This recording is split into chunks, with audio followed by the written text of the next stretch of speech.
હાય family, કેમ છો તમે બધા? મજામાં જ હશો અને મજામાં જ રહેવું પણ જોઈએ.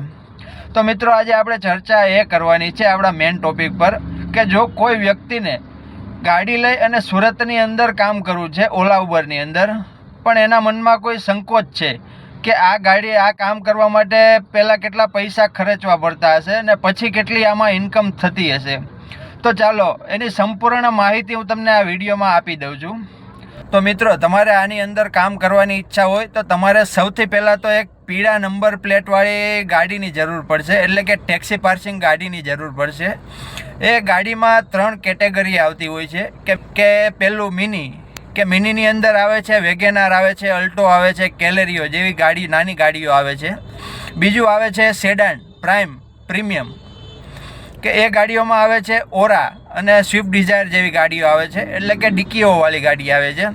અને ત્રીજું આવે છે એક્સેલ એસયુવી, એટલે કે 7 સીટર ગાડીઓ આવે છે. તો એ ગાડીઓની અંદર આવશે અર્ટિગા આવશે, ઇનોવા ક્રિસ્ટા આવશે અને કિયા આવશે.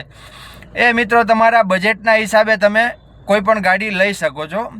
તો પર્સનલી મારું સજેશન એ રહી છે કે તમે 3 કેટેગરીમાંથી જે બીજી કેટેગરી છે, એટલે કે પ્રાઇમ સેડાન ગાડી આવે છે કે જેમાં ઓરા આવે છે, સ્વિફ્ટ ડિઝાયર આવે છે, એ ગાડી મારા હિસાબે બેસ્ટ રહી છે. તો મિત્રો, સેડાન ગાડી લેવાનો મુખ્ય ફાયદો એ થાય છે કે તમારી આજુબાજુમાં કોઈ પણ કસ્ટમર ગાડી બુક કરતા હોય, તો મિની ગાડી બુક કરતા હોય અથવા તો સેડાન ગાડી બુક કરતા હોય, પ્રાઇમ ગાડી બુક કરતા હોય, તો એ તમને બધી ટ્રીપ તમારી અંદર શો કરશે અને તમને એ ટ્રીપો બતાવશે તમારે એક્સેપ્ટ કરવી હોય તો. એટલે કે તમને ટ્રીપો વધારે મળશે. એટલે કે ટોટલ તમારે દિવસ પ્રમાણે જોશો તો ઓલ ઓવર મિની ગાડી કરતાં 1000 થી 1500 રૂપિયાનું કામ સેડાનમાં વધારે થશે. તો મિત્રો, એ તમે ઓલ ઓવર જોશો તો મિની ગાડી કરતાં તમારે સેડાનમાં પર ડે 100 થી 200 રૂપિયા મેન્ટેનન્સ વધારે આવશે, પણ એમ તમારે દિવસમાં 1000 થી 1500 રૂપિયાનું કામ વધારે આપશે સેડાન. પછી એ તમારા કોઈ પણ બજેટના હિસાબે તમે કોઈ પણ ગાડી લઈ શકો છો. અને ગાડી લેવા માટે ખાસ ધ્યાન એ રાખવાનું છે કે કાં તમે નવી લેશો અથવા તો મેક્સિમમ 1 થી 2 વર્ષ ચાલેલી ગાડી પ્રિફર કરશો. એનું કારણ એ છે મિત્રો કે આ કંપનીઓમાં 5 થી 6 વર્ષથી વધારે જૂની ગાડીઓ ચાલતી નથી. એટલે કે તમે અત્યારે 2 વર્ષ જૂની ગાડી પણ લેશો એટલે 2-3 વર્ષ તમે ચલાવશો એટલે 5-6 વર્ષ થઈ જશે. પછી એનાથી વધારે જૂની ગાડી લેવાનો કોઈ મતલબ નથી.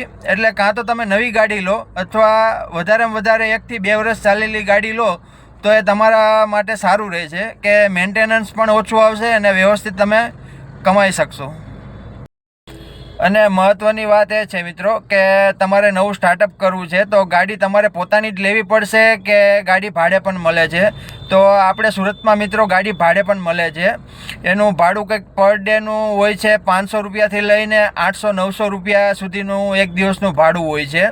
એ ગાડીની કેવી કન્ડિશન છે ને ગાડી કેટલી જૂની છે એ હિસાબે એનું ભાડું હોય છે. અને શોર્ટ ટાઈમમાં આપણી પાસે પણ ગાડી ભાડે માટે અવેલેબલ થઈ જશે. અને હાલમાં પણ કોઈ આપણા ફોલોવર્સ ભાઈઓને જોઈતી હોય ગાડી ભાડે, તો એકવાર કોન્ટેક્ટ કરીને જણાવી દે કે મારા કોઈ ગ્રુપમાં ગાડી ભાડે આવતી હોય તો હું એને અપાઈ દઈશ. તો ચાલો મિત્રો, આ વાત થઈ ગઈ આપણે કે તમારે શરૂઆતમાં કઈ ગાડી લેવી જોઈએ.